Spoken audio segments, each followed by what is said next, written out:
नमस्ते बच्चों। पाठ 12 पड़क्कू की सूझ।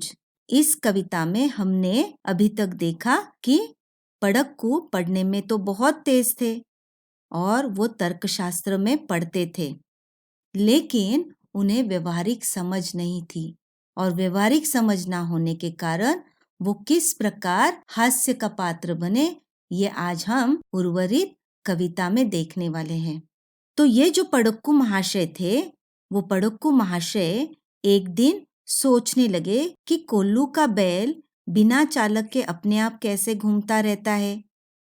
बहुत सोचने पर भी जब उन्हें जवाब नहीं मिला, तब उन्होंने बैल के मालिक से पूछा कि आपके कोल्लू का बैल बिना वाहन चालक के कैसे अपने आप घूमता रहता है?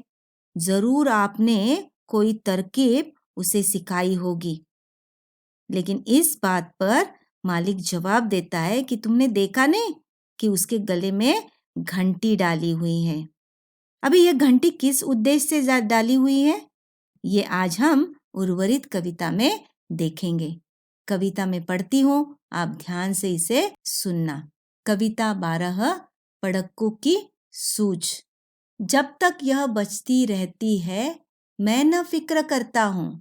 हाँ, जब बचती नहीं दौड़कर तनिक पूछ धरता हूँ। कहा पड़क्कू ने सुनकर, तू रहे सदा के कोरे। बेवकूफ, मंतिक की बातें समझ सकोगे थोड़ी।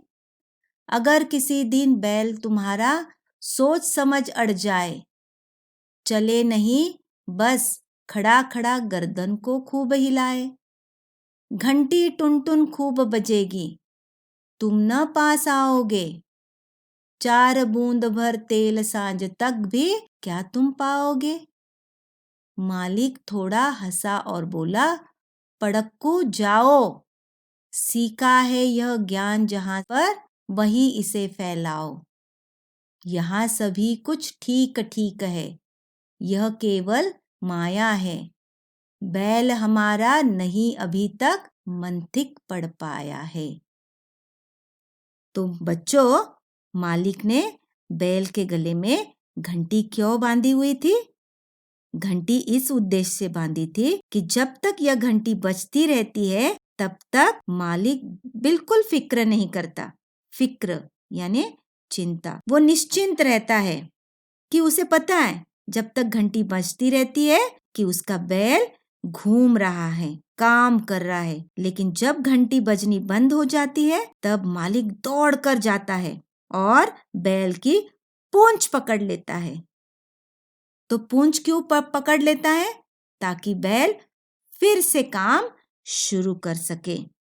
अभी ये जो बात पड़क्कू ने सुनी, तब उसे ये बात बेवकूफी वाली लगी, मूर्खता की बात लगी और इसीलिए वो मालिक को बोला कि तुम सदा के कोरे रहे, यानी तुम सदा बेवकूफ के बेवकूफ रहोगे।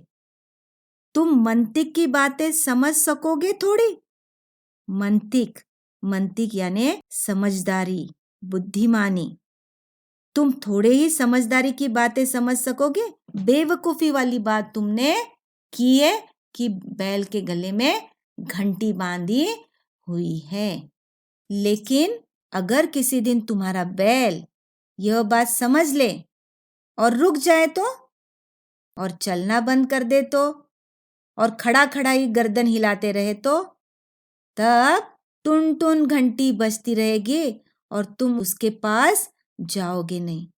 तो देखा बच्चों, इस पड़क्कू के दिमाग में क्या आया कि अगर तुम्हारा बैल समझ जाएगा कि तूने इसके गले में घंटी क्यों बांधी हुई है और इसीलिए काम ना करने के लिए वो क्या करेगा, रुक जाएगा या चलना बंद कर देगा या खड़े खड़े ही गर्दन अपनी हिलाते रहेगा, तब ये जो गले की जो घंटी है ना, सिर्फ बजती रहेगी, वो काम कुछ नहीं कर पाएगा और तुम उसके पास नहीं जाओगे और शाम तक तुम्हें 4 बूंद भी तेल नहीं मिलेगा।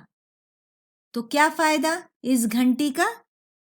तो बच्चों, यह बात सुनकर तुम्हें कुछ याद आ रहा है? जब तुम्हें पढ़ना नहीं होता है या जबरदस्ती तुम्हें पढ़ने के लिए बिठाया जाता है, तब तुम क्या करते हो?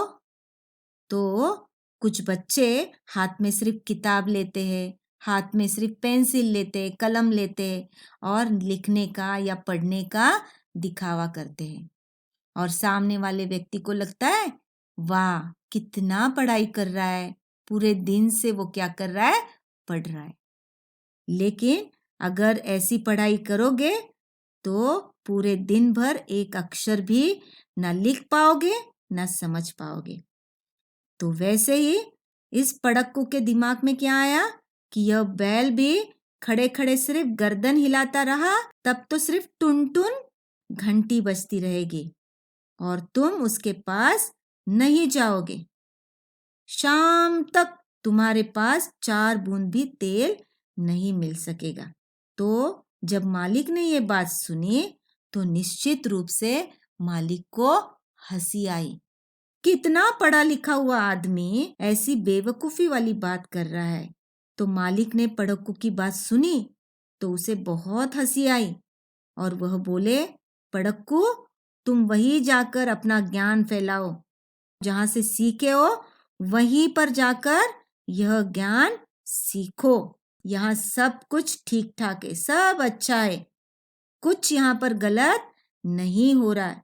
यह केवल माया है, यानी तुम्हारा भ्रम है।